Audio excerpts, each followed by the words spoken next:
Muy buenas tardes. Están muy bienvenidas todos y todas a esta sesión de CONAMAC ampliada correspondiente al mes de junio de este año. Le doy la más atenta y cordial bienvenida y le doy las palabras al magistrado Gerardo Rubén Alfaro Vargas, magistrado presidente de CONAMAC, quien corresponde pues presidir la sesión de hoy, en el marco de la cual se realizará la segunda jornada, en este caso sobre el tema de prevención de discursos de odio. Muchas gracias.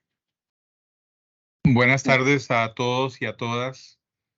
En el marco de la sesión mensual de la Comisión Nacional para el Mejoramiento de la Administración de Justicia, pues realizamos esta segunda jornada de reflexión denominada "Cómo prevenir los discursos de odio y la discriminación en las instituciones públicas". Es importante, en primer lugar, señalar que CONAMAC es una comisión interinstitucional que está integrada por diferentes instituciones de- de- del ámbito privado y del ámbito público. Quiero hoy a los integrantes y a las integrantes de la comisión que están acompañándonos, representantes del Tribunal Supremo de Elecciones, de la Contraloría General de la República, de la Procuraduría General de la República, del Ministerio de Justicia, de la Defensoría de los Habitantes, del Colegio de Abogados y Abogadas de Costa Rica y de la Facultad de Derecho de la Universidad de Costa Rica.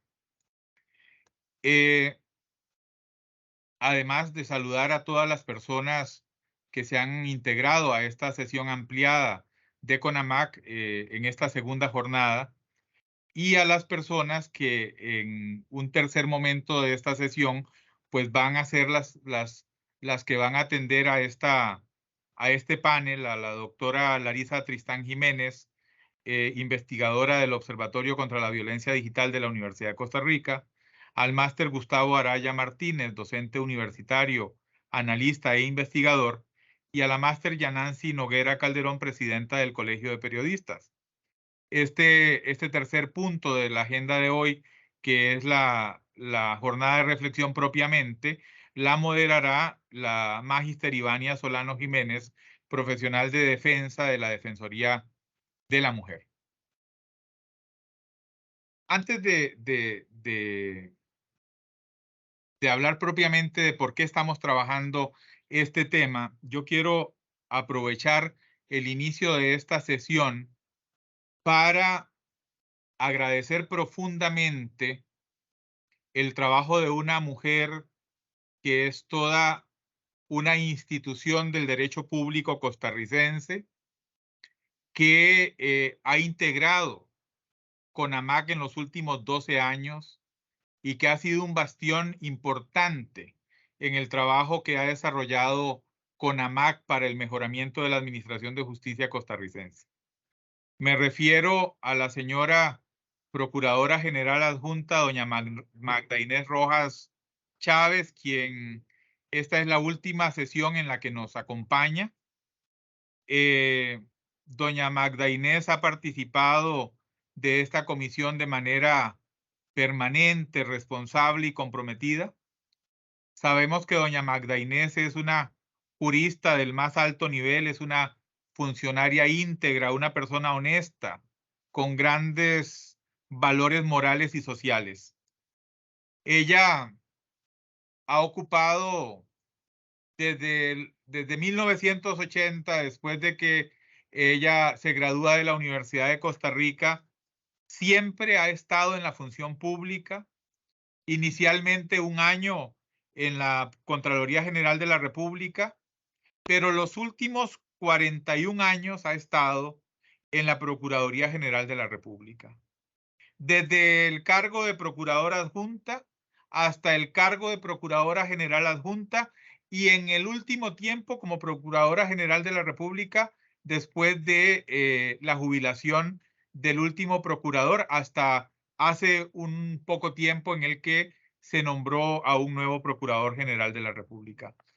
Doña Magda Inés, muchísimas gracias de corazón desde la Corte Suprema de Justicia, desde la presidencia de CONAMAC, le deseamos los mayores éxitos en esta nueva etapa de su vida.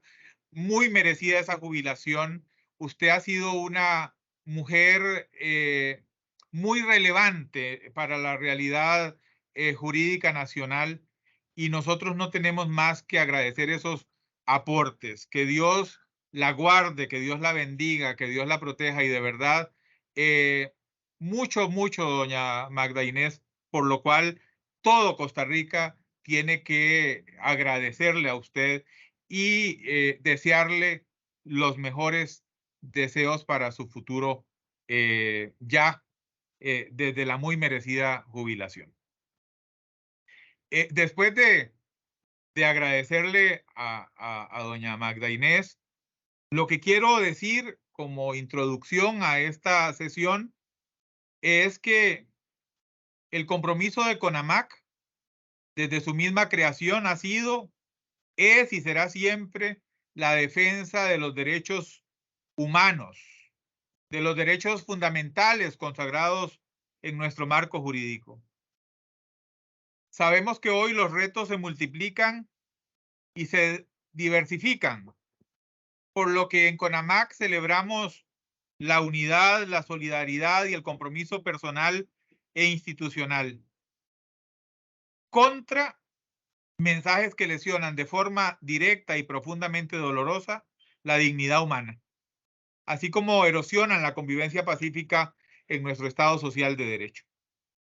En el servicio público y en cualquier otra esfera de la sociedad costarricense, no deben tener cabida los llamados a la violencia y a los mensajes denigrantes.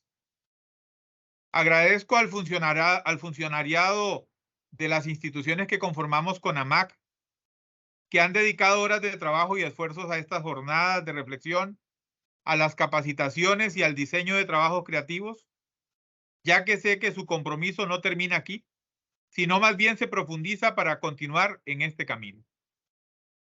Nos unimos para decir sí a la tolerancia, sí al respeto, sí al encuentro contundente. Perdón, sí al encuentro pacífico, al diálogo y a la cooperación. Desde el seno de la Corte Suprema de Justicia y de CONAMAC, nuestro mensaje es contundente. Cero discursos de odio y más paz.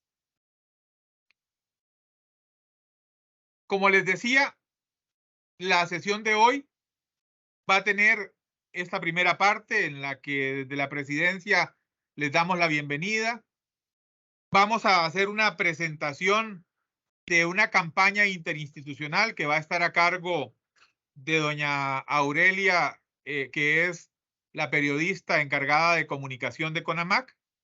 Y no más darle el pase a Aurelia y la presentación que Aurelia nos va a hacer, pues comenzaríamos con el conversatorio, con la jornada de reflexión, que como ya les indiqué, pues tiene a profesionales de lujo desde el ámbito de desde diferentes ámbitos de la comunicación y de la realidad nacional costarricense, que van a hablar sobre este tema. Agradecer a las más de 100 personas que se nos han unido en esta tarde. Yo no sé si han logrado oír, pero aquí en González Laman llueve copiosamente y hay como algún sonido desde el cielo que esperemos que esté muy a favor de lo que estamos trabajando hoy. Muchas gracias. Muchas gracias, don Gerardo. ¿Me escuchan? Sí, perfecto. Voy a permitirme compartir. Me indican si lo ven en pantalla. Sí. Gracias. Muchas gracias, don Gerardo. Pues también nos unimos desde CONAMAC a esta celebración, al lanzamiento de una campaña que hemos estado trabajando colaborativamente entre diversas instituciones que conformamos esta comisión. Y bueno, me honra a mí este grato momento de poderles presentar brevemente las ideas que hemos tratado de dibujar.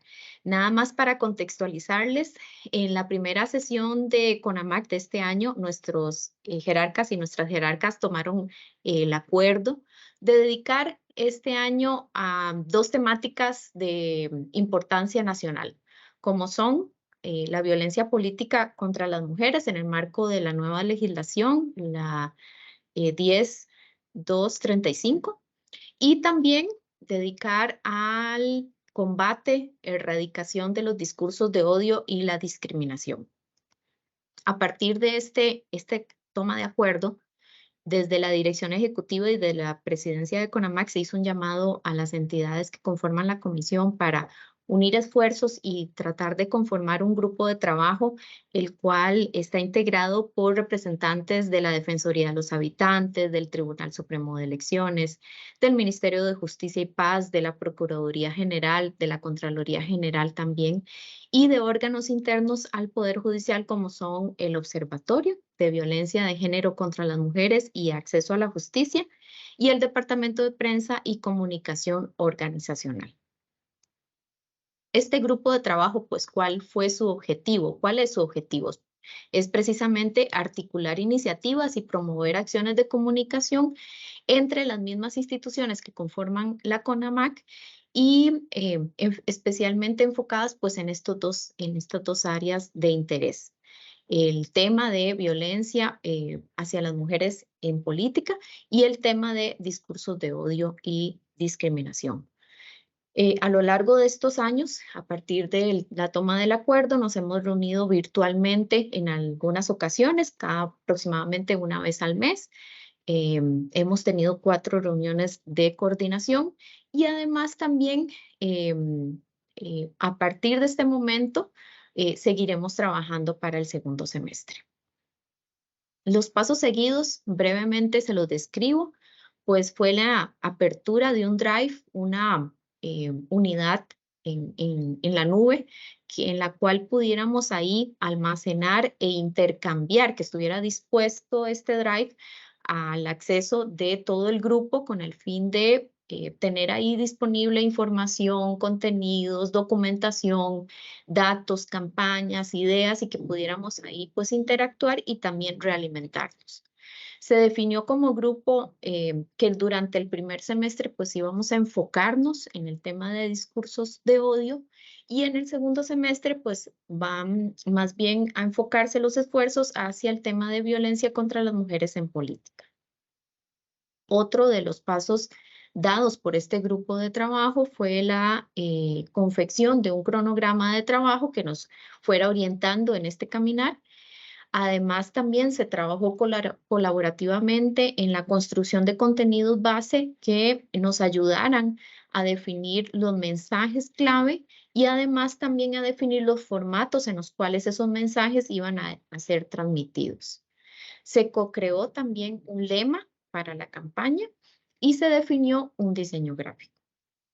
Asimismo, gracias a la colaboración del observatorio, se pudo abrir un repositorio en la web para tener ahí pues los materiales diseñados, las piezas diseñadas de la campaña para que pudieran estar accesibles al público en general, al funcionariado público de las instituciones para consultar estos materiales, para profundizar en la información, pero también para poder descargarlos en caso de que así la persona usuaria lo requiera.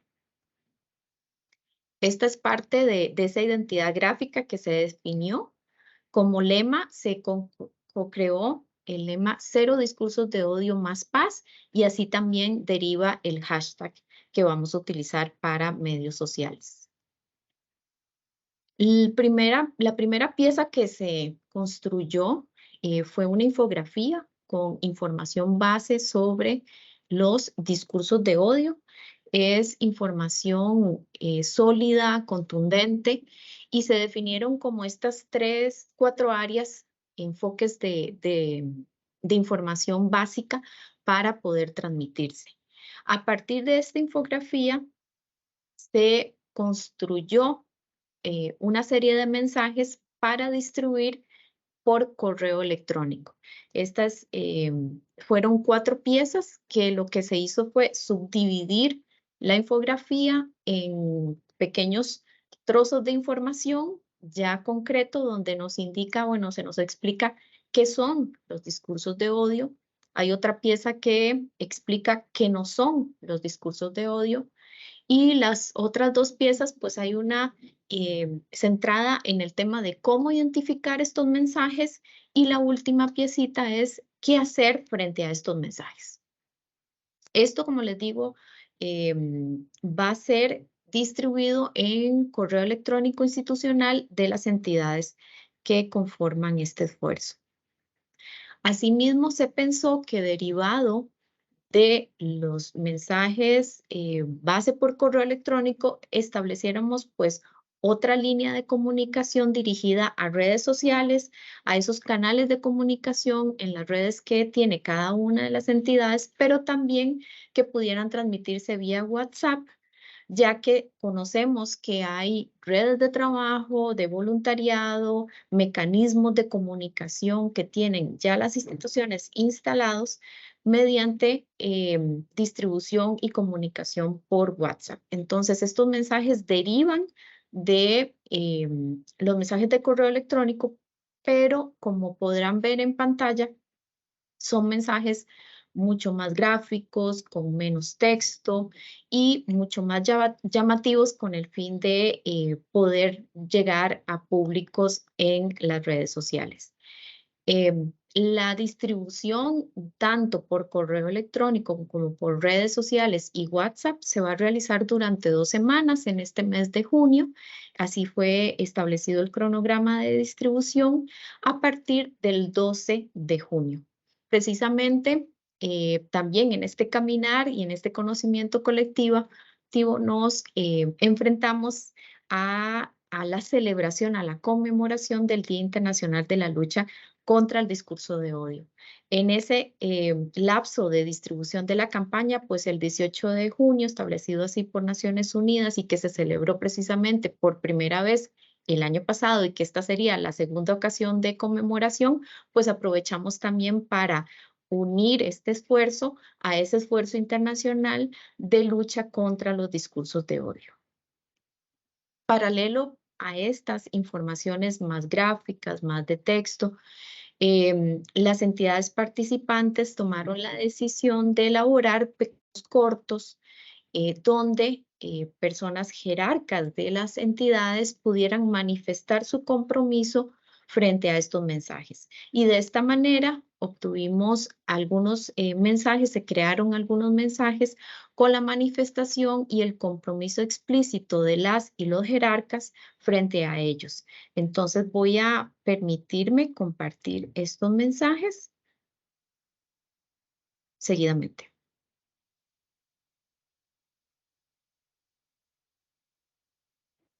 El Tribunal Supremo de Elecciones nació con el reconocimiento del derecho al sufragio de las mujeres, con el derecho a elegir y a ser electas y tener voz propia en los órganos de representación popular.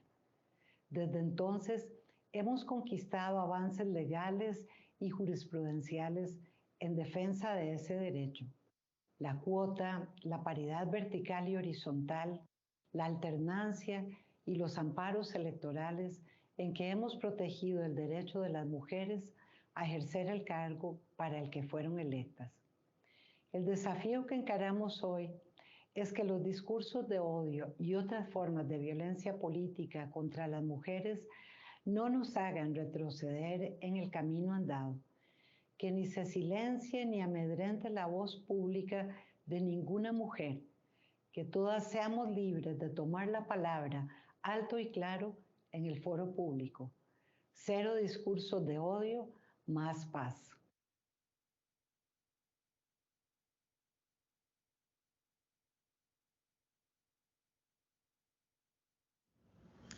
Los discursos de odio son una realidad en nuestra sociedad costarricense y debemos actuar. La Defensoría de los Habitantes considera que para su prevención debe existir supervisión y vigilancia permanente. Cero discursos de odio, más paz.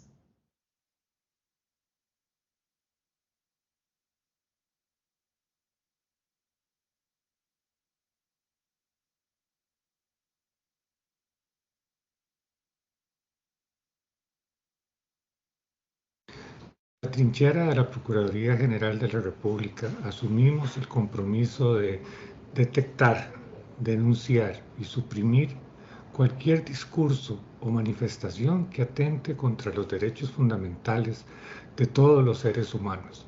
Ese es nuestro compromiso y en esa medida vamos a colaborar para conquistar ese anhelo fundamental de la humanidad. Precisamente estos mensajes se distribuirán a lo interno de las entidades para así apoyar los esfuerzos desde las jerarquías en la campaña. Seguidamente, bueno, tenemos en pantalla dos muestras que también se unen a este esfuerzo audiovisual por transmitir el mensaje. Y gracias a la Defensoría de los Habitantes pudimos incorporar voces ciudadanas de diversa índole, con diferentes características sociodemográficas a esta campaña que también serán presentados y distribuidos por redes sociales. Sobra agradecer, yo creo que esta también es una oportunidad para visibilizar los esfuerzos colaborativos, institucionales que se hacen.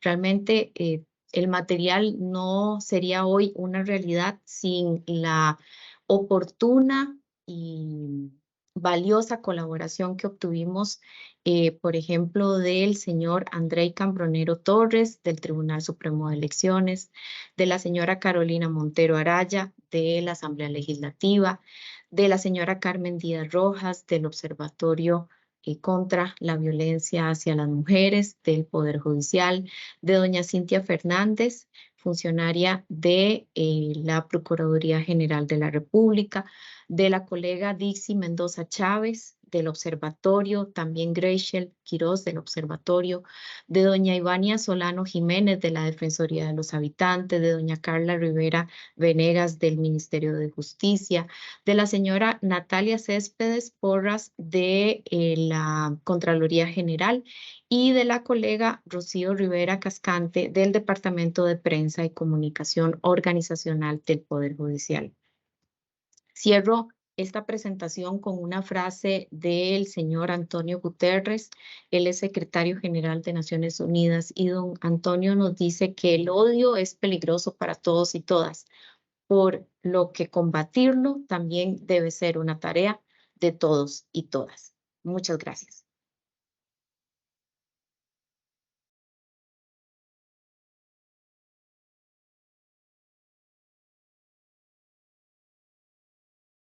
Muchas gracias, Aurelia.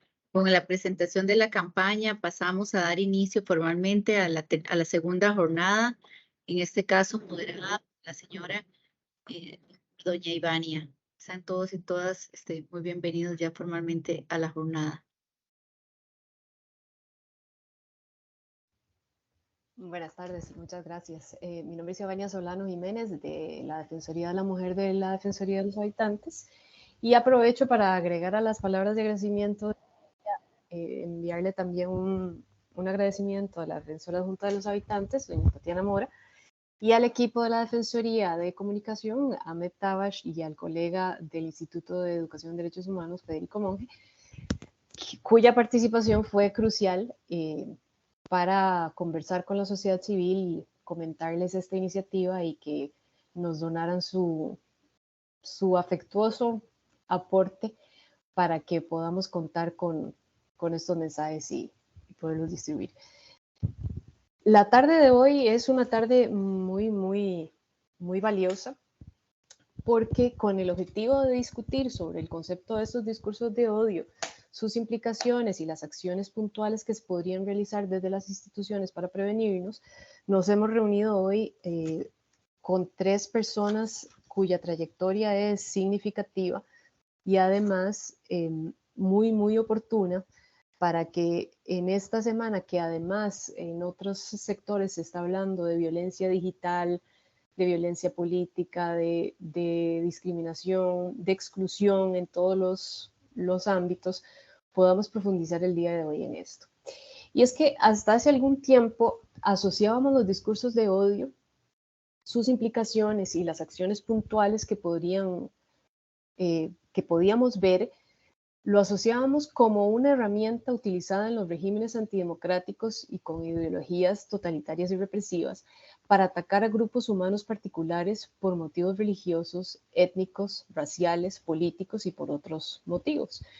Por ello, celebrábamos contar con la protección brindada por la Convención Americana sobre Derechos Humanos, el Pacto de San José, que prohíbe expresamente esta forma de violencia. Asumíamos que se trataba de un concepto que solamente se relacionaba con lo que conocíamos como apología del odio, y no necesariamente éramos conscientes de los niveles de naturalización, cotidianidad y frecuencia con la que observaríamos a agentes estatales y no estatales a utilizar cualquier medio, en especial las plataformas de comunicación digital, para atacar a grupos y personas individuales. Y es que los ataques no se limitan ya a un objetivo de invisibilizar o en extremo desaparecer a un grupo, como habíamos observado en el desarrollo histórico de muchas naciones, sino que hoy día las personas son atacadas por su sexo, su género, su orientación sexual, su expresión de género, su ejercicio profesional y en general para reprimir el derecho fundamental a existir y a expresarse. Defender derechos y alzar la voz en cualquier espacio convierte a las personas en objeto de insultos, ataques, amenazas en forma directa en algunos casos, pero también en forma solapada, sin que las personas víctimas de estos discursos de odio puedan defenderse, denunciar y reprochar estas acciones. Hoy nos reunimos a escuchar voces expertas que con sus aportes nos van a ayudar a comprender los alcances de esta violencia. Tendremos la oportunidad de escuchar los frutos de las investigaciones, lo que nos permite pasar de las percepciones a los datos y con ello a la generación de fortalezas para que podamos exigir acciones estatales. También vamos a escuchar las experiencias relacionadas con los discursos de odio y tendremos una oportunidad valiosísima de generar empatía, humanidad y conciencia para en adelante rechazarlos y no reproducirlos. Para la Defensoría resulta fundamental la participación del día de hoy en una actividad más de las que se han planteado desde principio de año como parte de las actividades de CONAMAC y como parte de las labores y responsabilidades concretas de la institución. Entonces, sin más preámbulo, yo quiero darle la palabra. Vamos a escuchar a las 3 personas ponentes en un periodo de hasta 15 minutos cada una. Y le voy a dar paso primeramente a la doctora Larisa Tristán Jiménez. Ella es profesora asociada de la Escuela de Ciencias de la Comunicación Colectiva de la Universidad de Costa Rica. Es doctora en Comunicación Social por la Universitat Pompeu Fabra en Cataluña y licenciada en Psicología por la Universidad de Costa Rica. Compagina la docencia con la investigación y desarrolla diversos proyectos en el Centro de Investigaciones en Comunicación, SICOM, de la UCR. Actualmente coordina el Observatorio de la Comunicación Digital y la Iniciativa Regional del Observatorio del Discurso del Odio y de la Discriminación en asociación con la Oficina de las Naciones Unidas en Costa Rica. Sus temas de interés son el discurso con perspectiva de género, el análisis de la desinformación y el estudio de la comunicación política. Doctora Tristán, antes de pasarle la palabra, nada más comentar a las personas que nos escuchan y nos ven que por motivos del espacio que se ha determinado y por razones de que tanto usted como otra ponente deben retirarse más temprano, entonces no existirá ese espacio de conversatorio. Pero si quisiéramos escuchar o por lo menos leer los comentarios y observaciones que puedan tener las personas que nos escuchan en el chat y se los podemos hacer llegar después. Nada más con esa aclaración para las personas que nos escuchan y nos ven, que no tendremos ese espacio de intercambio de preguntas. Doctora Tristán, adelante, por favor. Bueno, buenas tardes a todos, a todas y todes. Muchísimas gracias a la CONAMAC por la invitación. Yo me disculpo porque por mis responsabilidades docentes y por el momento del semestre en el que estamos, sí me tengo que retirar antes de que supongo que finalice el conversatorio. Bueno, como bien indicaba Ivania, yo soy la coordinadora del Observatorio de los Discursos de Odio y de la Discriminación. Esta es una iniciativa regional, pionera, que se empezó a gestionar en el 2021, en la cual tenemos como una alianza entre la Universidad de Costa Rica, la Oficina de la ONU en Costa Rica y la empresa privada, porque la empresa de monitoreo de medios llamada COES es la que nos facilita el procesamiento de los datos de Big Data, porque nosotros tenemos las herramientas, pero aquí estamos hablando de un volumen de datos bastante grande. Entonces, si gustan, la siguiente diapositiva, por favor. Yo voy a basar mi presentación en 4 temas. El primero serían los límites de la libertad de expresión, ¿verdad?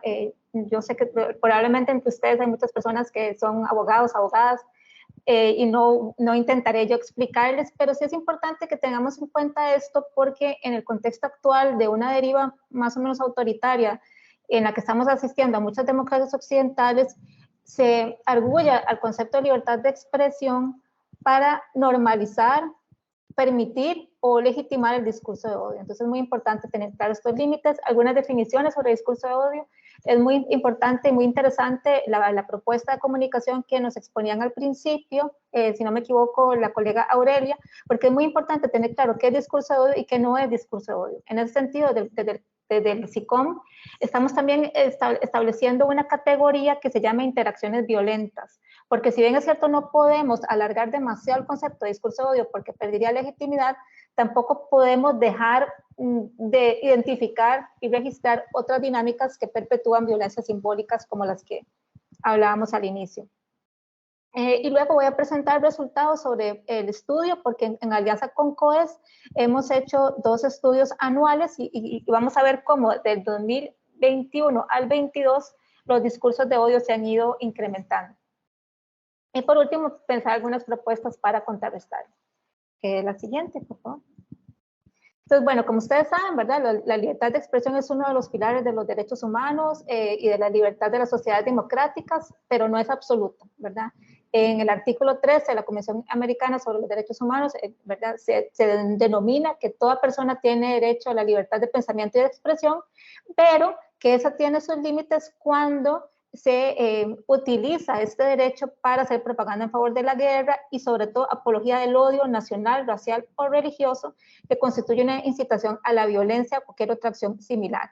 Que vaya dirigida a grupos o a personas en función de su raza, color, religión, idioma, origen nacional. Entonces, siempre es muy importante establecer este perímetro, ¿verdad? Porque como les digo, esta alza en los discursos de odio suele de alguna manera escudarse en este principio. Yo también les voy a ser sincera, ¿verdad? Hablar sobre discursos de odio no es fácil. Uno recibe discursos de odio por hablar de discursos de odio. Y ahí resulta muy interesante que las personas o grupos que están en contra de esto, lo que aducen es específicamente eso, que es tratar de imponer una agenda progre o es tratar de imponer una modalidad como una mordaza, cuando es todo lo contrario, ¿verdad? Es ver cómo podemos sustituir el insulto por el diálogo. Eso es lo que intentamos como incentivar a partir de este tipo de iniciativas. La siguiente, por favor. Entonces, bueno, el odio como emoción no es nueva, ¿verdad? Es un sentimiento, es una emoción que probablemente hemos experimentado algunas veces en nuestra vida. Digamos, la definición más clásica, la que da la RAE, ¿verdad? Que es un sentimiento profundo e intenso de repulsa hacia alguien, que además provoca un deseo de generarle daño o alguna desgracia a esa persona o grupo. En este caso, entonces, no es algo que inicia con las redes sociales, no es algo que inicia hace un año, ¿verdad? Cuando las Naciones Unidas deciden declarar el 18 de junio como Día Internacional contra el Discurso de Odio. No, es una pulsión, una emoción que acompaña a la humanidad desde sus orígenes. Lo que pasa es que en el contexto actual que vivimos, ¿verdad? No es un contexto fácil, venimos saliendo de una pandemia, ¿verdad? Desde el punto de vista psicosocial, no es un contexto que sea muy armónico, ¿verdad? Porque hay cierta polarización social, tenemos también la amenaza del cambio climático, el costo de la vida, la crisis económica, es decir, en ese contexto, ¿verdad? Donde además hubo un avance en ciertos derechos postmateriales, tenemos el apremio de derechos materiales que cada vez es más difícil acceder a ellos, como el derecho a la vivienda, el derecho a una vida digna, el derecho a una jornada laboral digna también. Todo eso que genera una tensión que hace más proclive que se necesita válvulas de escape de ese tipo de emociones. Y eso combinado con el fenómeno de las redes sociales, la tecnología y la digitalización ha permitido una mayor difusión de estos discursos. ¿Por qué? Porque en las redes sociales se permite el anonimato y el efecto manada. Es decir, la gente se escuda detrás de un perfil, algunas veces es falso, también tenemos las granjas de troles, que eso potencia el discurso de odio, pero no inicia con las redes sociales. Eso es muy importante. Es un reflejo de cómo está la sociedad, pero no inicia ahí. La siguiente. Entonces, bueno, la definición de las Naciones Unidas, porque también podemos tener un abanico amplio de la definición. No me voy a tener mucho en esto porque ya la colega de comunicación lo dijo, pero sí es importante tener en cuenta que es cualquier comunicación oral o escrita que utiliza un lenguaje peyorativo y discriminatorio hacia un grupo específico. Esto puede ser a partir de imágenes, dibujos, memes, objetos, ¿verdad? Ahora que podemos intercambiar stickers o que podemos intercambiar memes, o en Twitter un tweet que se sube, que puede ser peyorativo, los llamados deepfakes, ¿verdad? Cuando se utiliza mediante la técnica del video y de inteligencia artificial se puede suplantar la identidad de alguien, hacerlo decir como que esa persona está hablando, y sobre todo algo que caracteriza al discurso de odio es que está centrado en factores de identidad, en función de género, raza, religión o etnia principalmente. La siguiente. Bueno, entonces, básicamente es un mensaje que es objetivamente degradante o ofensivo, ¿verdad? Se manifiesta contra los miembros de un colectivo, busca deshumanizar, y también tenemos una tercera variante que es el llamado ciberodio, que es un acto digital de violencia, hostilidad e intimidación a partir de las redes sociales. El siguiente. Entonces podemos tener distintas vertientes, tenemos el flaming, ¿verdad? Que es cuando se dan opiniones fuertes, inflamadas, que son un lenguaje ofensivo, el trolling, que es cuando se utilizan bromas de mal gusto o se empieza a atacar a alguien en sus redes sociales, también cuando se comparte información privada de alguien, y también lo que denominaba ahora, que sería como el revenge porn, que es cuando se comparten mensajes de índole sexual privado, o se hacen masivos, de alguna manera para perjudicar a alguien, y también los deepfakes. No es que necesariamente todo esto podría considerarse como discurso de odio, pero sí es cierto que cada una de estas modalidades que permiten las nuevas tecnologías podría eventualmente, algunos casos, vehicular o difundir discursos de odio. Es la siguiente. Entonces, eso tiene claramente un daño emocional y psicológico, ¿verdad? Se perpetúan estereotipos discriminatorios, deshumanización, reducción de la empatía. Hay una proliferación de delitos de odio, porque es muy probable que lo que primero inicia siendo discursivamente, luego se traslade al ámbito físico, y eso se traslade en violencia de tipo física.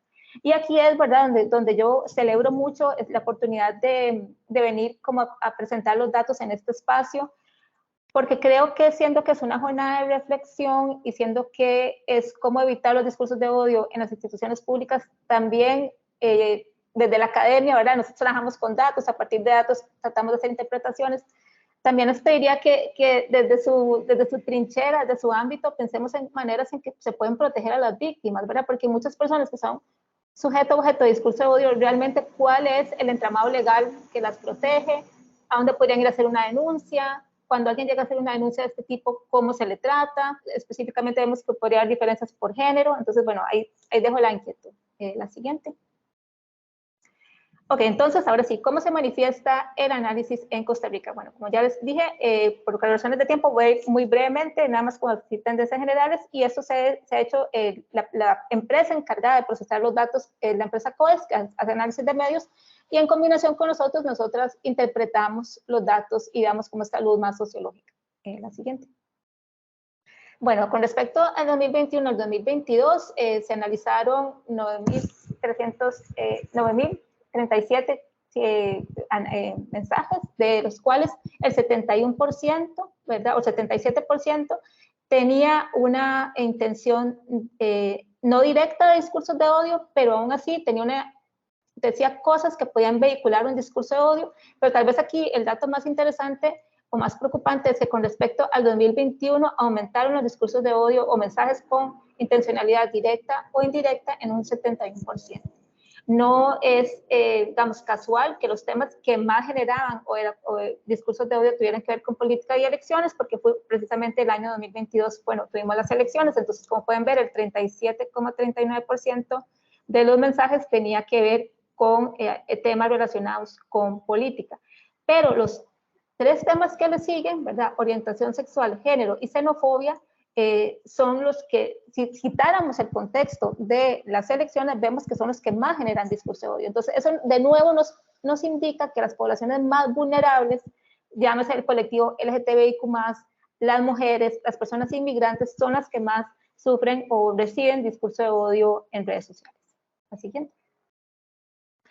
Aquí es muy importante, y aquí es tal vez donde nosotras, desde el punto de vista del Observatorio contra los Discursos de Odio y la Discriminación, estamos constantemente desafiando la definición, porque si nos apegamos demasiado a la definición, podemos dejar cosas por fuera. Es cierto, ¿verdad? Como decía la colega de comunicación, que también es importante entender qué no es discurso de odio, pero tal vez a veces la etiqueta de discurso de odio deja por fuera otras cosas. Entonces ahí es donde se hace esta distinción entre intencionalidad directa e indirecta. La directa es cuando es el insulto explícitamente, ¿verdad? Y además no solo eso, se incita al odio, a la violencia y a la agresión. Es cuando en el mensaje hay una amenaza y una incitación a una conducta incluso física, ¿ok? La indirecta es cuando se transmiten prejuicios que generan discriminación y rechazo, pero se hace como un reacomodo discursivo para que no parezca tan explícito. Entonces, por ejemplo, frases que empiezan diciendo, yo no soy racista, pero, y entonces luego viene algún elemento que sí refuerza una postura racista. Es muy importante, aquí voy a hacer un paréntesis personal. Yo cuando presento datos sobre discurso de odio, suelo no reproducir los datos que encontramos, porque eso es una manera de revictimizar a la gente y de darle más, darle más foco al discurso de odio, y además es ofensivo. Yo mismo fui objeto de discurso de odio y luego viene una noticia que a lo que más se reprodujo fue el insulto y la captura de pantalla del insulto. Y yo dije, eso no contribuye, ¿verdad? Entonces yo sí hago la salvedad. Hay otras personas que estudian discurso de odio que sí reproducen y sí, que sí es importante para ver por dónde se está moviendo, pero mi postura personal es no reproducirlo y por eso adelanto que no voy a dar ejemplos de discurso de odio. En la siguiente. Ok, aquí podemos ver entonces que el 89,07% de los temas sobre política, orientación sexual y género tenían una orientación directamente de odio. Vean incluso que xenofobia puntúa bastante alto, la discapacidad es tal vez la que puntúa menos, es una más indirecta o neutra, pero si quitamos, como dije anteriormente, el contexto de las elecciones, vemos que siguen siendo los mismos grupos históricamente marginados, discriminados, los que reciben mayor intención directa de odio, que sería por orientación sexual, género, xenofobia. Un rasgo interesante es el choque generacional. Esto es la llamada tensión que existe entre los llamados baby boomers, ¿verdad? O personas mayores de cierta edad, y la llamada generación de cristal y todo lo que está en el medio, que al final es una polarización entre, digamos, valores más conservadores versus valores más progresistas. Y sí vimos mucho discurso de odio entre ambos bandos, como que las generaciones más jóvenes también emiten discurso de odio contra las mayores y viceversa. Ok, la siguiente. Distribución por género, aquí podemos ver que el 64% de las conversaciones que tienen lenguaje discriminatorio son generados por hombres y el 36% por mujeres. No es que las mujeres no la generen, pero sí vemos que prácticamente las conversaciones con intención directa generadas por hombres se duplican. ¿Okay? Mientras que en el caso de las mujeres, la intencionalidad suele ser indirecta, ¿verdad? En el caso de los hombres hay mayor prevalencia de intencionalidad directa. Básicamente. En cuanto a distribución por provincia, tampoco podemos pensar que las personas, ¿verdad? No, hay una edad que exime de generar discurso de odio, ¿no? Ya vemos que en todos los rangos etarios hay propensión a una intencionalidad directa, tal vez en el que está más distribuido 18 a 24, que es casi 50 y 50, pero en donde sube más es a partir de los 45 años, en donde el 82% de las personas de ese grupo etario emiten o emitieron discursos de odio con una intencionalidad directa. En cuanto a la distribución por provincia, los hombres de todas las edades residentes de San José son los que son más proclives a emitir discursos de odio. Las provincias que generaron más discursos de odio son San José, Alajuela y Heredia. Las que menos fueron Punta Arenas, Guanacaste y Limón. O sea que hay algo de vivir en las costas que podría alivianar un poco el debate en redes sociales. Y la siguiente. Y ya, bueno, para ir terminando, más bien creo que me pasé un poco de tiempo. Tomar esto en cuenta, ¿verdad? Que los discursos de odio no empiezan en las redes sociales ni en las plataformas, sino que reflejan dinámicas estructurales por lo tanto es necesario desnaturalizar el sistema estructural de opresión, dominación y normalización de esta violencia simbólica.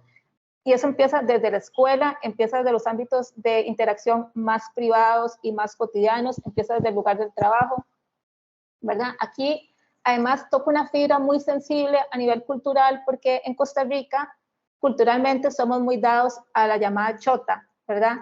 A poner apodos, a comentar sobre la apariencia física de alguien, y yo siento que por eso también cuando se habla de discursos de odio se genera cierta resistencia, porque algunas personas o algunos sectores pueden sentir que va en contra de ese rasgo cultural, pero creo que también es una invitación para pensar precisamente cómo nos vinculamos, ¿verdad? Cómo utilizamos el lenguaje y sobre todo cómo podemos establecer diálogos, eso, que estén fundamentados en el intercambio de puntos de vista y no en desacreditar a alguien en función de su grupo social de pertenencia, en función de su identidad o de su apariencia física, por ejemplo. Y sobre todo también esto pone una responsabilidad sobre las plataformas, porque las plataformas, llámese Facebook, Instagram, TikTok, Twitter, también tienen que tener un compromiso sobre cómo monitorear los discursos de odio y remover contenido. O sea, hay una línea muy delgada entre, claro, la censura y la libertad de expresión, pero como dije al inicio, eso no es absoluto y también requiere una mayor responsabilidad por parte de estas plataformas. Bueno, y con eso terminaría y lamento muchísimo no poder recibir preguntas, pero bueno, me pueden contactar a mi correo institucional que está en internet y con mucho gusto podríamos seguir la conversación por medios digitales. Muchísimas gracias a la doctora Larisa Tristán Jiménez. Sin duda hay muchísimas preguntas pendientes, por lo menos yo tengo varias. Entonces, muy agradecidos por la generosa invitación a compartir más información a partir de los comentarios que se generen y de las consultas que podamos remitirle. Seguidamente vamos a escuchar a la máster Yanancy Noguera Calderón, quien es bachiller en Ciencias de la Comunicación Colectiva con énfasis en periodismo por la Universidad de Costa Rica y Master of Business Administration de la National University. La máster Noguera Calderón es presidenta del Colegio de Periodistas y Profesionales en Ciencias de la Comunicación Colectiva en la actualidad. También es consultora independiente en comunicación y gestión. Ha sido directora del periódico La Nación y del periódico El Financiero. Es docente universitaria. Ha desarrollado investigaciones y estrategias de comunicación y gestión para organizaciones, incluyendo empresas privadas y agencias de Naciones Unidas en el país. Y al igual que la doctora Tristán Jiménez, doña Yanancy, le agradecemos muchísimo su participación y cuenta con hasta 15 minutos. Muy buenas tardes, un saludo a todos y todas. Espero que no escuchen o perciban mucho ruido porque aparte de la lluvia, que también ya llegó a la zona de Cariari, en Heredia, también me encuentro en este momento en el evento de Rights Fund.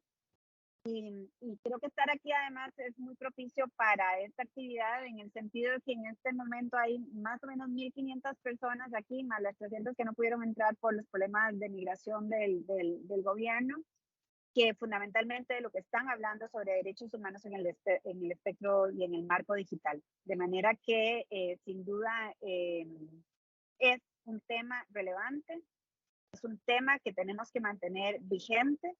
Y bueno, vuelvo y digo, un marco maravilloso para estar hablando de este tema con ustedes mientras me encuentro con muchas personas en el mundo preocupadas sobre los derechos humanos en el entorno digital.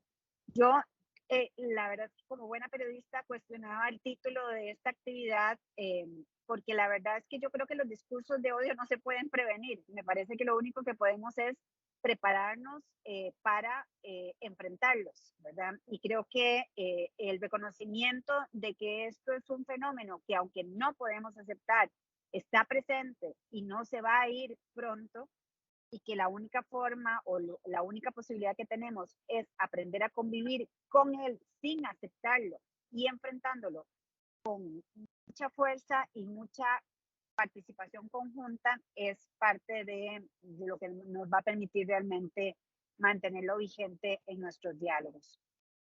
En la filmina que sigue, y a propósito de lo que Larisa mencionaba, se plantea en el fondo de qué estamos hablando, ¿verdad? De cuál es este concepto de discursos de odio, desde qué perspectiva lo tenemos que analizar.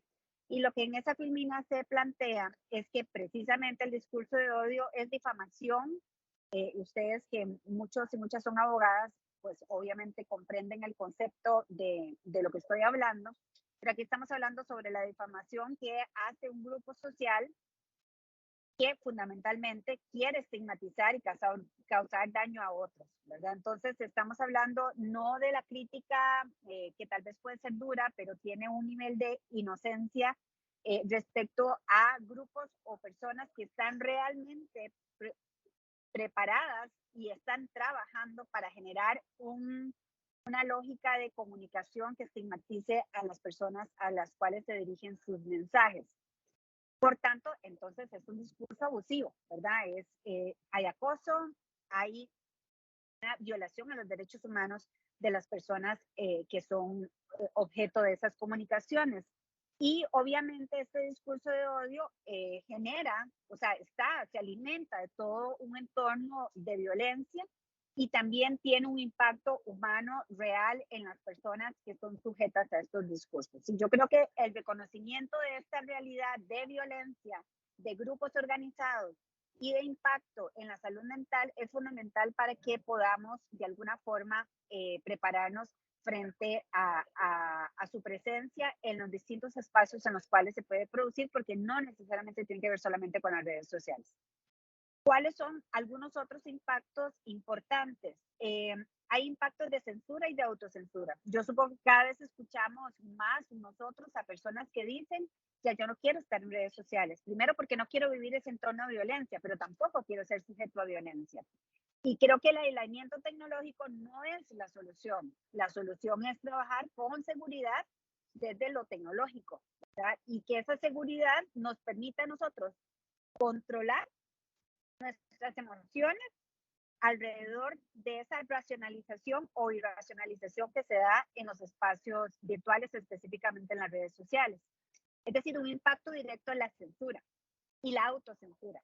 ¿Y por qué separo los dos términos? Porque hay una parte que me toca a mí, pero hay otra parte que puede venir inyectada de las propias organizaciones con las que yo me relaciono, aquellas en las que yo trabajo, aquellas que tienen una forma de entender la comunicación digital, que de pronto consideran que lo más adecuado es que yo no participe de eso o que me aísle y de alguna forma eso me empieza a generar una censura y pierdo la vitalidad de participación en esos espacios digitales en los cuales es importante participar, porque no podemos dejar espacios vacíos, porque los espacios vacíos los llena alguien más, en la vida real, en lo físico y también en lo digital.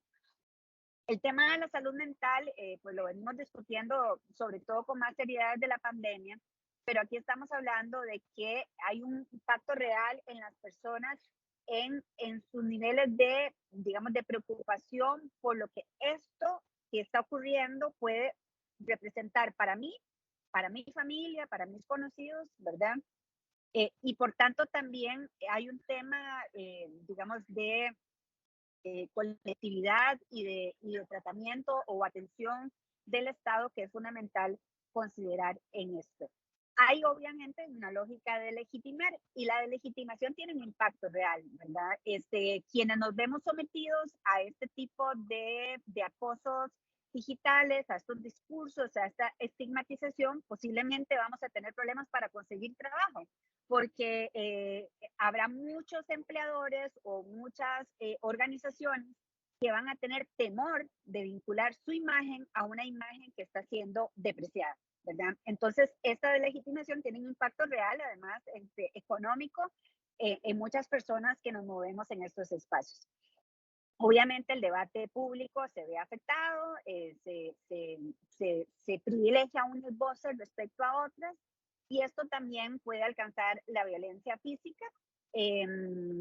Tenemos casos ya en Costa Rica donde el exceso de discurso de odio, incluso promovido o amparado desde el aparato estatal, desde el poder político, se convierte también en un primer paso para un fomento de acusaciones o de, digamos, de amedrentamiento hacia las personas que afecta el entorno en el cual se mueven y que hace que incluso, y esto está ocurriendo en Costa Rica en este momento, deban recurrir a medidas de protección de seguridad y resguardo en sus casas para enfrentar cualquier posibilidad de violencia física. Pasamos a la otra filmina.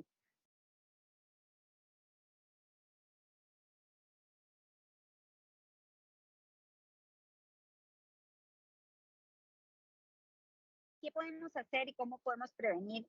¿Y cuáles son pautas de acción que sin duda debemos considerar? Y me disculpo porque ya estoy perdiendo un poquito la voz tratando yo misma de competir con el ruido que tengo aquí. Un momentito, por favor.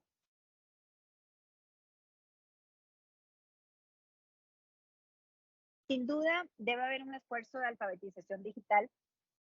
Y una parte de la alfabetización digital pasa por llevar estos temas a las aulas, llevar esos temas a los espacios colectivos, donde hay adultos, las aulas donde hay niños, donde hay niñas, donde hay adolescentes, pero también otros espacios donde personas adultas o adultos mayores puedan realmente comprender qué es lo que ocurre, ¿verdad? Entender que hay una dinámica organizada para crear esta violencia y al mismo tiempo a partir de eso sepan enfrentarlo, porque si no los riesgos es precisamente lo que mencionaba anteriormente, es la censura, la autocensura, salirse de las redes, dejar de opinar, es digamos, tener miedo de lo que pueda ocurrir, de los ataques que personas cercanas puedan estar recibiendo.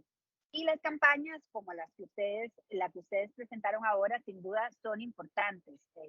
Nosotros en el Colegio de Periodistas tuvimos hace poco una campaña importante.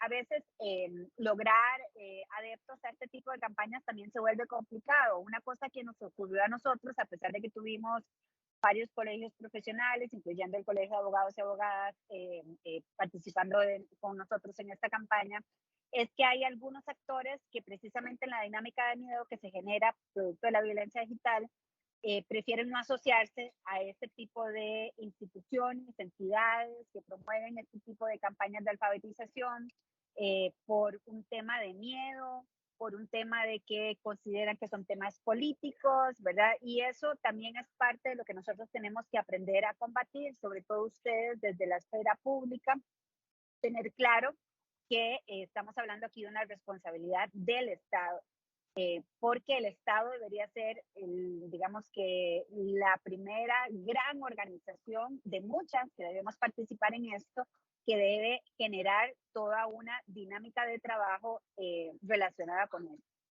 Entonces, con esto lo que quiero decir es que muy bien todas las campañas que podamos hacer, muy bien todas las organizaciones que podamos unir, muy bueno que realmente mantengamos esto activo y también, por supuesto, que generemos procesos continuos de alfabetización digital, pero es fundamental que tengamos claro que esto no solamente se resuelve con comunicación, ¿verdad? O sea, aunque la comunicación es fundamental en el proceso de comunicación tiene que ver con una estrategia real.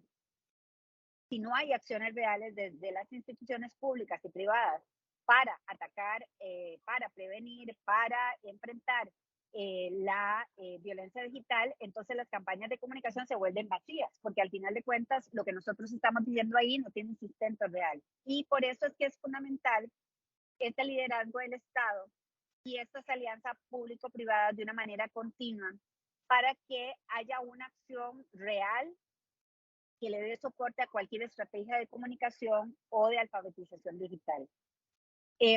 Muchas veces hay algunas personas u organizaciones que creen que esto es un tema que corresponde a la prensa y que corresponde a la comunicación. Okay, ¿qué podemos hacer desde los medios, desde la prensa, desde el periodismo, desde las personas que hacen periodismo para atender esto? Pues básicamente lo mismo que hacemos en otras temáticas, que es informar, ¿verdad? Creo que hay una tendencia cada vez mayor en el país a que en las noticias esto se denuncie. Incluso hemos encontrado denuncias que presentan esto casi que desde la lógica irreal, absolutamente de risa, que da cuando encontramos estas redes kurdas que operan desde distintos países, que ni siquiera se cuidan en la forma en que generan los mensajes, ¿verdad? Y que evidencian claramente la forma en que muchos de estos grupos operan desde lo económico y desde lo político. Entonces, creo que desde la prensa y desde el periodismo, el rol fundamental de información continua es parte también de este proceso de alfabetización y de comunicación que va a ayudar a que la estrategia desde el Estado y desde las organizaciones tome más fuerza. Al mismo tiempo, desde la comunicación institucional, en las entidades públicas, el alcance es igualmente relevante o hasta mayor. Nosotros tenemos hoy muchos sitios digitales de instituciones públicas que tienen alcances mucho más poderosos que muchos medios de comunicación.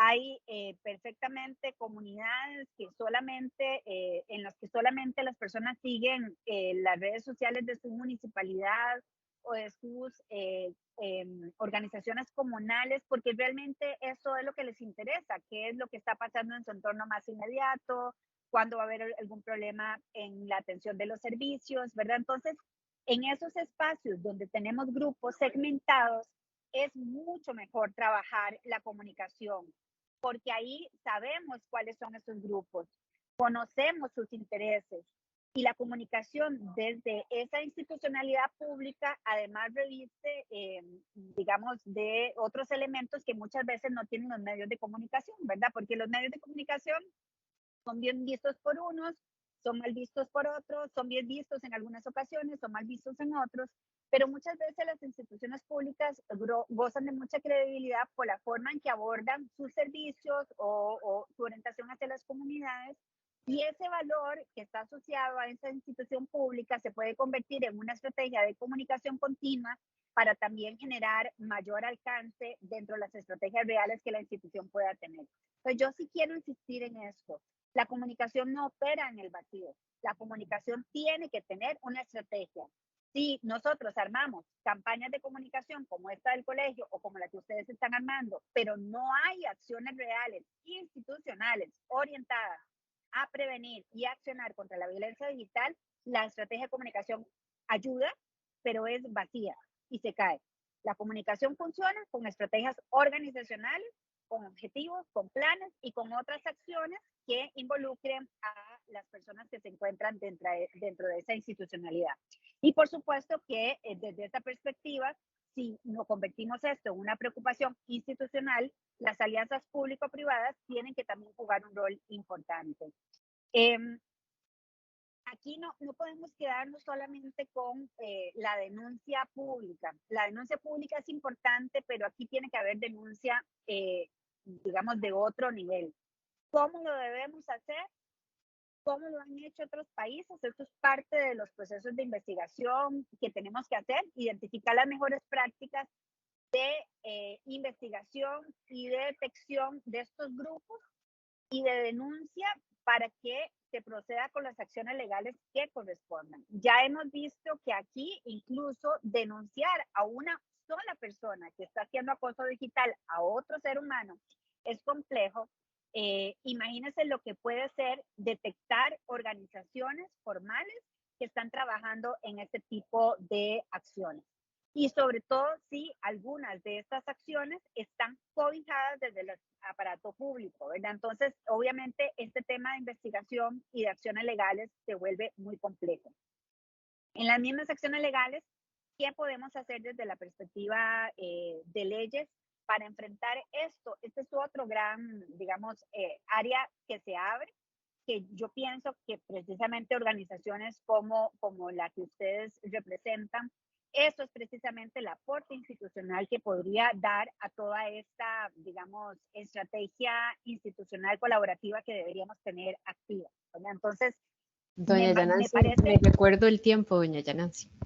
Sí, me parece que desde esa perspectiva, la estrategia de comunicación que ustedes puedan diseñar a futuro debería responder a las estrategias de investigación o de análisis de la legislación que ustedes consideran que es importante que se puedan implementar en Costa Rica.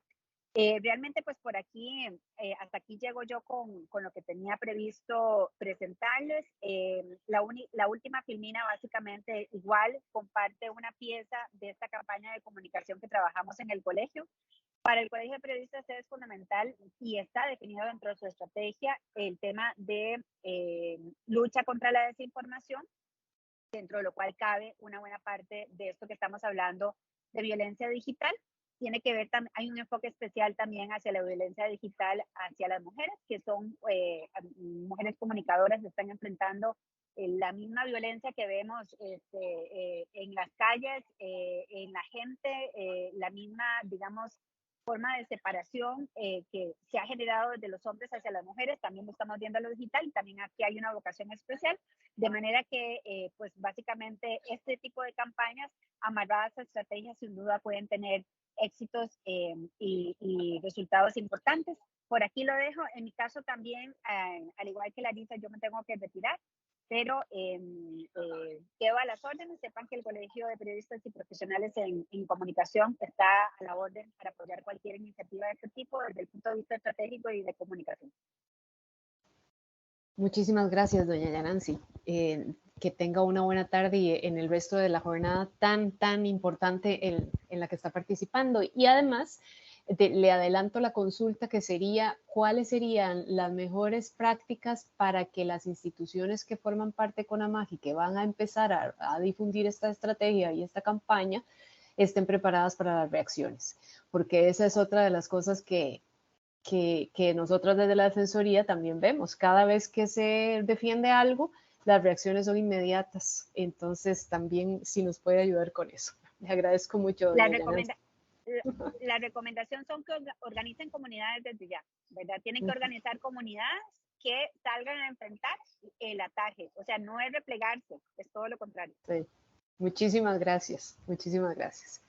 Seguidamente vamos a escuchar al máster Gustavo Adolfo Araya Martínez. Don Gustavo es politólogo y máster en comunicación, ambos de la Universidad de Costa Rica con honores, con 20 años de trabajo profesional como investigador y consultor en comunicación política. Es profesor de la Maestría de Comunicación de la Universidad de Costa Rica desde el año 2005, también de la Escuela de Ciencias de la Comunicación Colectiva de la Universidad de Costa Rica desde el 2009. Es exdirector de la Unidad de Monitoreo y Análisis de Contenido de la Presidencia de la República en Costa Rica, director de estudios en opinión pública para Centroamérica y República Dominicana para las compañías Sid Gallup y GFK, como también para Ipsos en Latinoamérica. En la dirección, diseño y ejecución de diversos estudios en la región. Actualmente es presidente y director del Instituto Ciudadano.org. Desde diciembre de 2021 es doctorando del programa de doctorado interuniversitario en comunicación de las universidades de Andalucía, Cádiz, Huelva, Málaga y Sevilla, en la línea de doctorado en comunicación comunicación política. Don Gustavo, cuenta con hasta 15 minutos. Muchas gracias. Muchísimas gracias. Por alguna razón no puedo encender el video de mi cámara, pero creo que se me escucha bien. No sé si es alguna prohibición en la transmisión de origen, pero bueno, sí se le escucha. Cosa, sí se me escucha, perfecto. Creo que lo importante también es escuchar. Yo tengo tres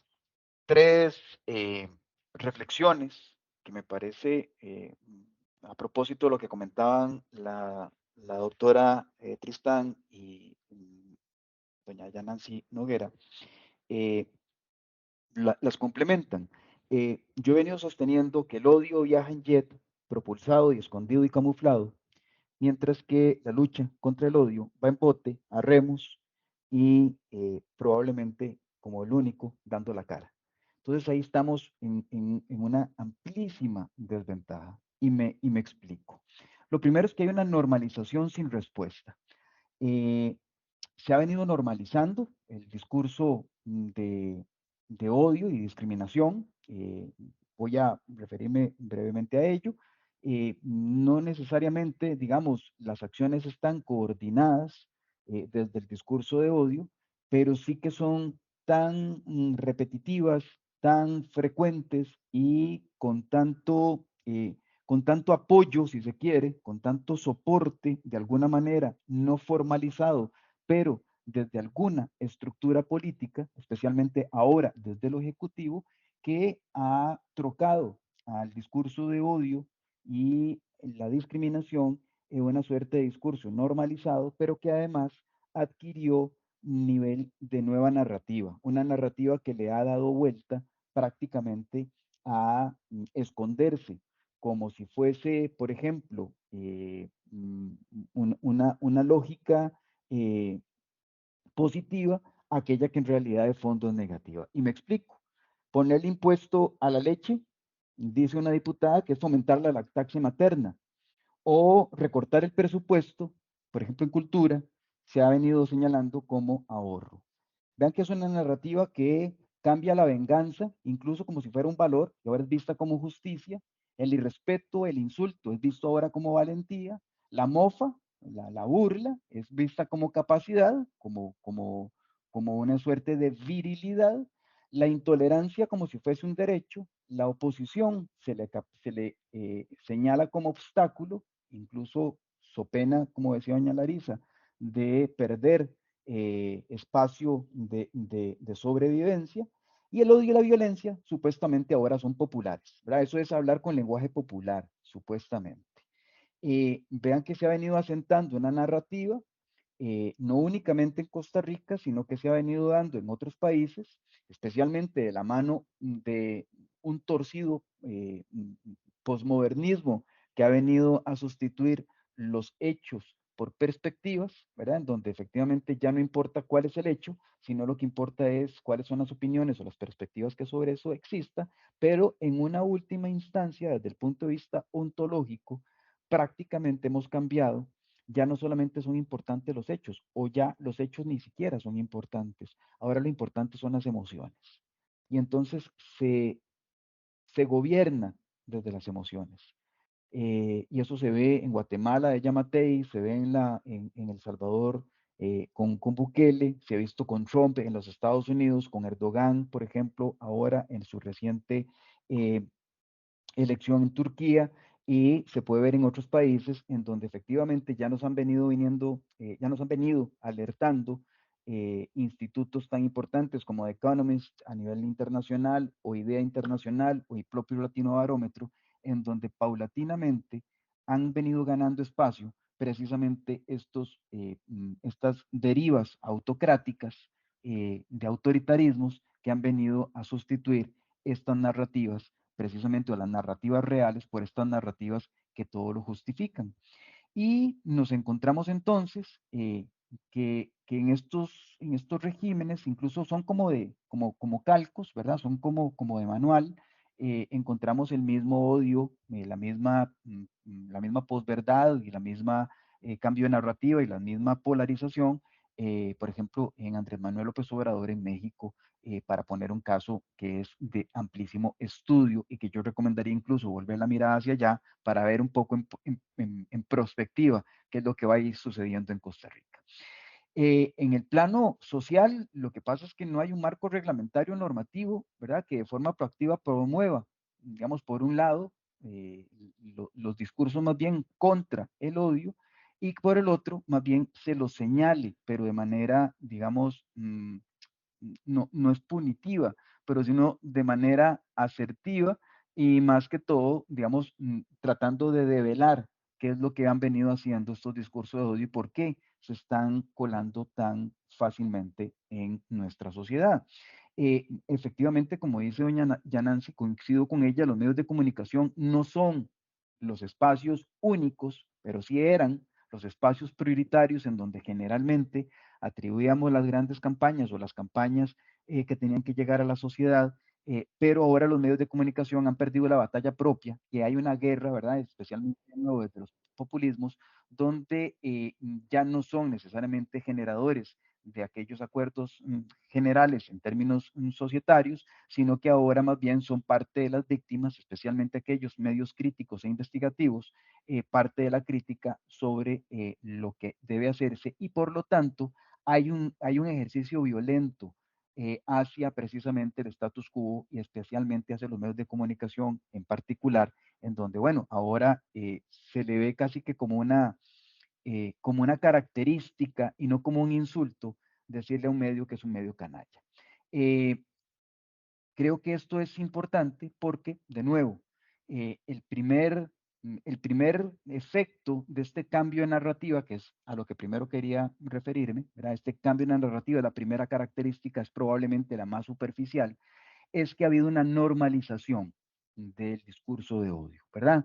Se le ve como cotidiano, se le ve como la normalización ha hecho que pasemos de las redes sociales, y muchas de las personas que actuamos en redes sociales es como estar permanentemente, digo yo, en una sala de hospital, ¿verdad? Se llega a convivir tanto con el dolor humano que efectivamente puede ser que haya necesidad de llamar la atención y de alguna manera, digamos, darnos una especie de vacunación para retornar a los principios humanos, a donde tenemos que empezar a volver a ver que efectivamente el dolor humano no es lo normal, es la excepción, que el odio no es bueno, que el odio más bien destruye la sociedad.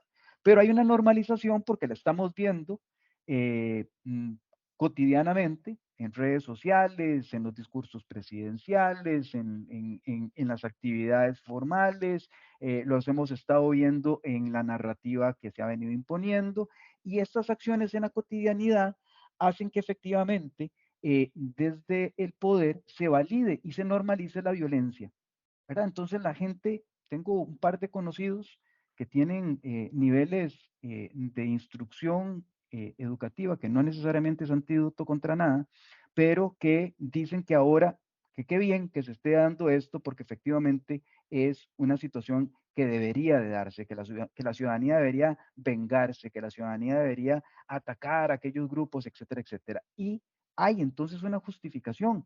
Resulta que ahora esa normalización nos está llevando de alguna manera a verse como una especie de triunfo como sinónimo de poder, ¿verdad? Triunfo entonces es del discurso de odio, cuando se ve triunfal, es que se es poderoso, pero no se ve que hay ausencia de negociación, no se ve que hay ausencia de diálogo, no se ve que hay ausencia de conducción en democracia, y esto precisamente ha venido, digamos, de alguna manera ganando territorio, tanto así que tenemos que hacer la pausa, tenemos que empezar a pensar, tenemos que empezar a darle, digamos, una suerte de giro a lo que hemos estado viendo para empezar a deconstruir que efectivamente esta nueva narrativa que ha tratado de imponerse está normalizando precisamente los discursos de odio más allá de los círculos en los que nosotros nos desenvolvemos, y está calando en la propia ciudadanía. Y aquí viene un tercer elemento. El primero es la narrativa nueva que se está imponiendo en lo más superficial. La capa siguiente, un poquito más profunda, es que se ha normalizado sin respuesta, de alguna manera, estos discursos de odio.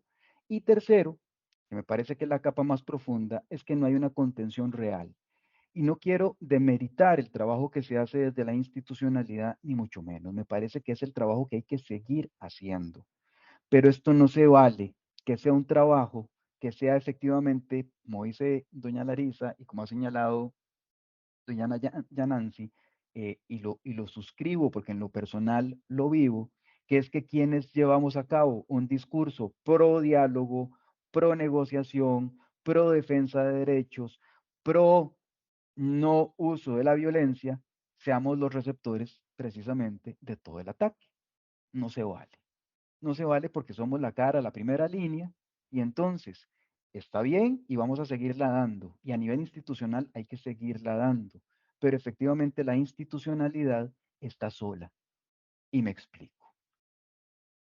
Ninguna de las redes sociales, Facebook, Instagram, Twitter, TikTok, cualquiera que ustedes vean, tienen al servicio de sus propias redes sociales la última moda y el último grito del uso de la tecnología a favor de los discursos de paz, de solidaridad y en contra de los discursos de odio. No está aplicada la inteligencia artificial para estos mecanismos, curiosamente. Entonces, si yo no lo combato, soy parte del problema. Si el chat GPT está funcionando para darme respuestas, para hacerme más fácil mi vida, porque no quiero llegar a Google o a Bing de Microsoft, sino que quieren pasar a un uso inteligente de las redes sociales, bueno, vayan con sus propios bots de inteligencia artificial a detectar dónde están los nodos de creación de discursos de odio y desactívenlos, o por lo menos expónganlos. ¿Cómo es posible que la inteligencia artificial sepa que se podría utilizar para ver dónde están la cantidad increíble que tienen los gobiernos actuales en Costa Rica? No digo que estén financiados por el gobierno, pero sí que están favorables al gobierno en Costa Rica o en Ecuador, en Salvador, en Guatemala, en cualquiera otro, pero no está puesta a disposición esa inteligencia artificial para detectar entonces la gran creación de troles y bots que se están dando en diferentes partes del mundo. Entonces no se vale, porque si no es parte de la solución, se es parte del problema. Y entonces hay un silencio cómplice de las redes sociales en todo esto, y no se vale, porque entonces el costo lo llevamos quienes sí damos la cara.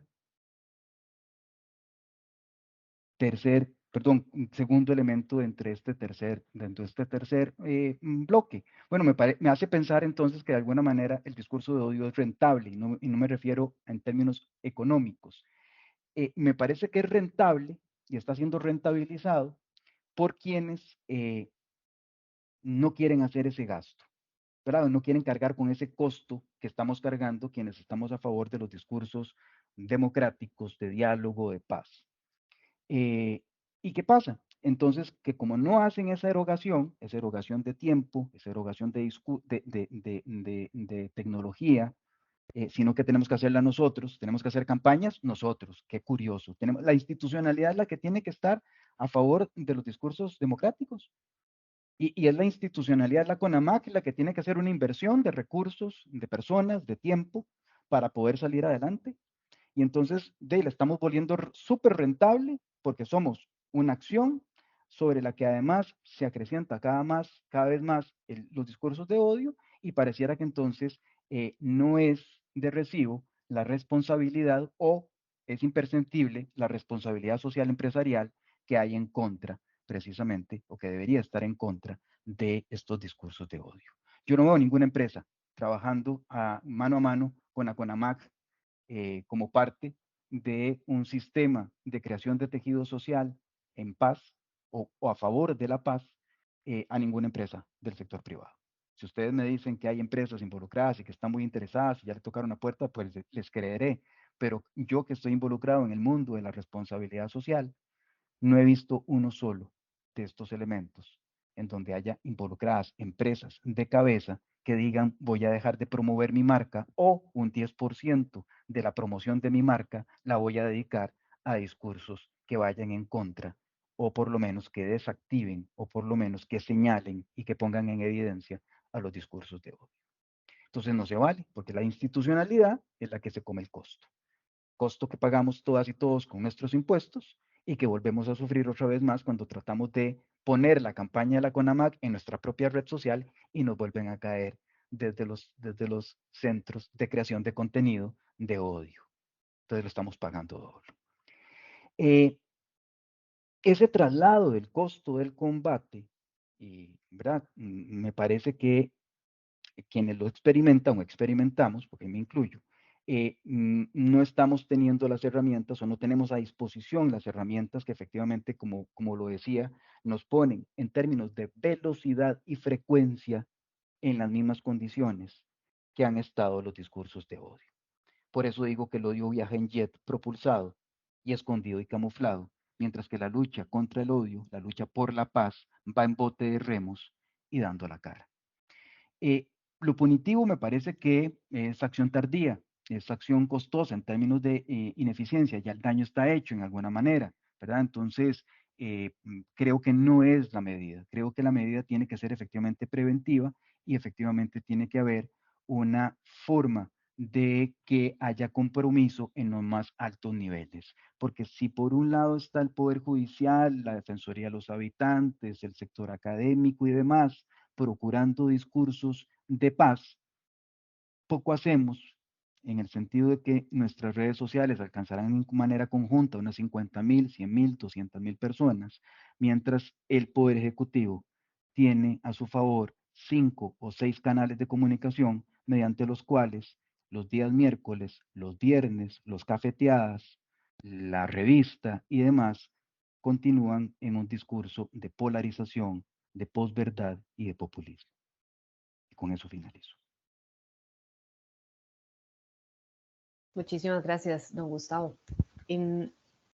Seguidamente teníamos un espacio para tratar de tener una interacción con las personas ponentes, pero como se les explicó al principio, doña Yanancy y la doctora Larisa Tristán tenían que retirarse prematuramente. Pero aprovechando que tenemos a don Gustavo, nada más quería hacerle una consulta antes de hacer tal vez unas reflexiones que usted también podría complementar. Hemos escuchado en las 3 exposiciones de una u otra forma la importancia de que cada quien asuma el rol de la responsabilidad que le toca. La responsabilidad individual, personal, como persona usuaria, la representación del sombrero del Estado, la representación de la empresa privada, la representación de los medios de comunicación. Es decir, todas las personas tenemos, número 1, el deber de revisar qué es lo que vamos a decir, ¿verdad? Tenemos sesgos ideológicos donde sea que estemos sentados, tenemos necesidad de expresar lo que pensamos, pero tenemos esa obligación de contener aquello que pudiese ser ofensivo, discriminatorio, violento hacia alguna persona en particular o hacia grupos. Esa por una parte, y luego están las obligaciones estatales que son obvias, pero que no está de más repasarlas, y es evitar que cualquier mensaje generado por agentes estatales, con el peso y el valor que tiene, tal como usted lo menciona, los mensajes estatales, que son a veces la única información que recibe una persona, porque no se comunica de otra manera más que a partir de la información que recibe, y reprochar cualquier intento por minimizar, invisibilizar o reprimir la libertad de expresión de otras personas. Y luego también está sin duda una responsabilidad histórica de los medios de comunicación. Entonces, en ese marco yo quería preguntarle si usted conoce cómo es que se ha combatido primero los discursos de odio por una parte, pero con mayor actualidad el tema de la violencia digital y relacionada siempre con discursos de odio. Si usted conoce alguna experiencia a nivel internacional que pudiese darnos una luz en esos 3 roles que a veces jugamos, ¿verdad? De persona individual, de funcionariado público o desde las personas usuarias privadas. Eso sería una consulta que le incite a conversar un poco más. Muchísimas gracias. No conozco ninguna acción articulada. Desde comunicación política, ya lo decía doña Yanancy, se necesitan acciones concretas, ¿verdad? Algo en el nivel de lo estructural que permita que la comunicación se apalanque y que efectivamente no venga sola. Entonces, ¿qué se ha hecho? Generalmente lo que se ha hecho a nivel internacional es efectivamente la investigación, ¿verdad? Que es una forma de visibilizar, es el primer paso. El segundo paso es la denuncia, que efectivamente también es importante, pero no ha venido de manera articulada, y es el tercer paso que yo creo que está faltando de manera muy fuerte. Vamos a ver, de nuevo, si, por ejemplo, Twitter, Facebook o cualquiera de estas redes sociales, o el propio gobierno a nivel del Ministerio de Ciencia y Tecnología, para poner un ejemplo, deciden que haya que poner una web semántica en donde no se van a recibir mensajes que vengan cargados de violencia, con uso de palabras violentas, yo creo que ahí hay un primer, digamos, peldaño que podemos cubrir. ¿Por qué? Porque entonces, amparados o amparadas en una situación institucional del máximo nivel, podríamos empezar a decir algo que la Sala Constitucional ya nos ha dicho. Bueno, ¿podemos recibir insultos? Sí, sí puede recibir insultos. Hey, la persona puede, no hay más tren. Pero vean que ya en el caso de cuando los insultos no vienen con ninguna justificación y solamente se convierte en un insulto, yo sí tengo, como funcionario público y funcionaria pública, puedo bloquear. Y yo como persona, persona individual que no tengo cargo público, por ejemplo, yo me dedico todos los días a que persona que insulta, persona que bloqueo. Independientemente si está a favor de lo que esté a favor y de lo que esté en contra de lo que esté en contra. El punto es, no, la violencia no es el camino. Entonces, así me aseguro, por lo menos yo, de tener por lo menos mi red fuera de esos alcances. Y además de del bloqueo, hago la denuncia a la red social. Pero esto es una acción individual. Debería haber una acción colectiva, articulada, fomentada desde el propio aparato estatal, desde el máximo nivel. Si el presidente de la República sale en una de sus famosas cafeteadas o en la revista o en el mecanismo de comunicación que tiene a nivel municipal o en los días domingo con la cadena o los miércoles que hace después de Consejo Gobierno y dice, vean, a partir de ahora estoy emitiendo una directriz para que efectivamente sean silenciadas, no vamos a borrarlo, vamos a silenciar y vamos a darle un seguimiento a todas las personas que utilicen lenguaje violento para esto. Y yo voy a ser el primero que voy a eliminar el lenguaje violento de mi repertorio léxico. Ah, qué diferencia. Pero si yo los miércoles lo que digo es prensa canalla. Ah, sí, está bien que les digan ratas. Y está bien que les diga esto. Y está bien que le diga, ¿verdad? Todos los mensajes peyorativos que, como dice Larisa, mejor no repetir. Entonces la persona dice, mira, lo hace la primera figura, el primer servidor público lo hace. ¿Por qué yo no voy a llamar al ministro, ministra, al diputado, diputada y lo hago de la misma manera? Tiene que ser articulado desde el primer nivel hasta el último nivel, desde el primer eslabón de la cadena hasta el último eslabón. Pero además, y perdón que insista, cosa que no se ve en el resto del mundo, salvo campañas muy particulares, muy particulares, llamar al empresariado nacional y decirle, vengan porque esto tiene que pararse ya. Esto no es hagamos algo para el próximo mes, no, esto es hagámoslo ya, pongámonos de acuerdo en que todas las redes sociales se van a ver infestadas para que vean entonces cómo Twitter nos vuelve a ver y nos vuelve a ver TikTok y nos vuelve a ver Facebook. ¿Por qué? Porque ahí están saliendo cuentas. Y las cuentas es lo que hace que ellos tengan entonces algoritmos que le permita monetizar ¿verdad? Pero claro, y cuando crece de una campaña electoral a otra el 71% de los insultos o de los mensajes de odio, lo que tienen ellos es un montón de clics más y un montón de reacciones más, y entonces eso es monetizable. Y ahí no se vale. Yo creo que hay que hacer un paso articulado que venga con el ejemplo y la acción conjunta de muchos otros lugares para que se vea que efectivamente hay un desincentivo y no un incentivo como ha dicho la narrativa, a el uso de discursos de odio. Perdón por extenderme en la respuesta. Muchas gracias. En todo caso, creo que las tres personas que conversaron hoy, plantearon varios retos y muchos tienen que ver con el tema de ese mundo digital que nada más todos los días nos ofrece una forma nueva, como usted lo mencionó antes, que van rapidísimo, mientras, como siempre, y que lo podemos hacer la analogía con la corrupción, que la corrupción siempre va más rápido que los remedios legales que se pueden generar. Pero a estos retos yo le sumaría que no todos son acciones que son difíciles de alcanzar, porque en la línea de lo que usted menciona, justamente lo que le corresponde a todas las personas, habitantes de ese país, y el rol nuestro como defensoría también, que es solicitarle a la gente, recordarle a la gente que tiene que denunciar cualquier acción proveniente de un agente estatal que genere este tipo de discursos o este tipo de llamamiento a la deslegitimación de los grupos, a la deslegitimación de la verdad, podríamos llamarlo en algún momento, ¿Por qué?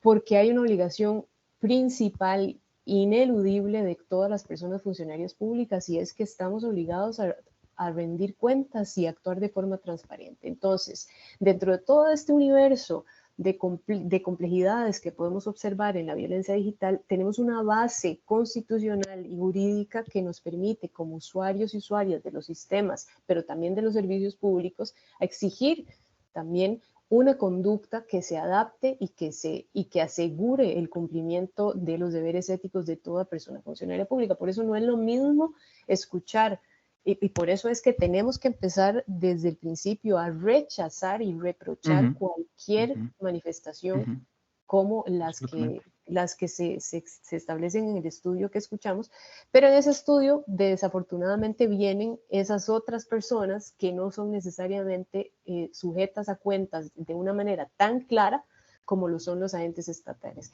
Pero lo que sí es cierto es que no es posible aceptar que las manifestaciones y las comunicaciones oficiales, en lugar de promover los derechos de las personas en el contexto de una cultura democrática a la que estamos acostumbrados a vivir, que más bien debería ser eso lo que se promueva, porque aquí hemos hablado de diálogo y de forma respetuosa, pero también tenemos que hablar de democracia, y esa es la cultura nacional.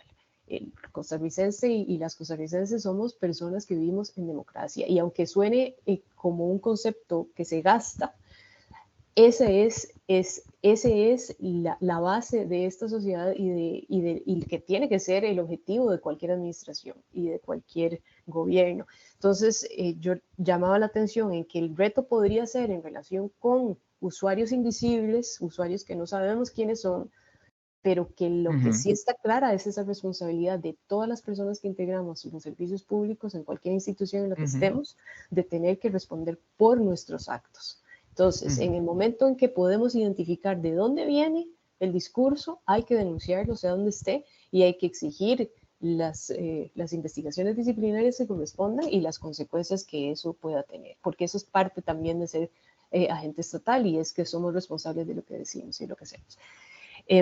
Me queda darle un gran agradecimiento a don Gustavo, que es quien permanece en el conversatorio, y darle un gran agradecimiento también a todas las personas que han escuchado estas ponencias. Tenemos la posibilidad de recoger lo que quieran manifestar en el chat para pasarlo a las personas ponentes, como ya nos indicaron los medios. Y también creo que va a ser posible compartirles las presentaciones, que también había una consulta en ese sentido. De mi parte, agradezco mucho también la oportunidad de que la Defensoría pudiera participar de esta forma, y le paso la palabra a doña Sara Castillo Vargas de CONAMAC para el cierre correspondiente. Muchísimas gracias y buenas tardes. Doña Ivania, don Gustavo, doña Larisa, doña Yanancy, muchísimas gracias por los aportes que han hecho hoy a esta discusión de un tema que obviamente no es sencillo, un tema que estamos empezando a analizar como un fenómeno que se nos escapa, que pareciera escaparse de nuestras manos, que podríamos fácilmente decir que no hay mucho que hacer, sino solamente soportar, pero gracias a los muy valiosos aportes de ustedes, reflexiones e información que nos han dado, pues hemos primero tomado mucho más conciencia y fortaleza del daño, de lo nocivo, de lo perverso que son estos discursos, tanto para grupos sociales como para personas. No es un daño menor. También hemos conocido sobre la magnitud y el alcance de este fenómeno a nivel de nuestro país, pero internacionalmente. Y sobre todo hemos analizado, creo, gracias a los aportes de ustedes con profundidad, las formas en cómo se manifiesta y las diferentes vetas en que también se está expresando a nivel nacional. Quiero también pues resaltar y tomar nota de los aportes que esta tarde nos han hecho sobre el tema de cómo prevenir, cómo erradicar, cómo responder. Empezamos obviamente por nuestro pequeño metro cuadrado, por nuestra parte humana, social, familiar, pero con una gran conciencia que de las instituciones, y especialmente en este caso las instituciones del sector justicia, han asumido un compromiso en la cabeza de sus jerarcas y de sus funcionarios de decir no más discursos de odio, sino más paz. y esto pues seguiremos trabajando desde todas las trincheras posibles para hacer este emblema realidad. Tengan ustedes muy buenas tardes. Muchísimas gracias por el acompañamiento en esta jornada. Me permito invitarles a la tercera y última jornada en esta serie, que es exactamente de hoy en un mes, el día 5 de julio, en el momento en el cual analizaremos la otra cara, digamos, de este fenómeno, otra cara más bien, que es el tema de la violencia contra las mujeres en la política, donde también tendremos pues un panel sumamente interesante. Quedan desde ahora invitadas para esta ocasión. Tengan muy buenas tardes.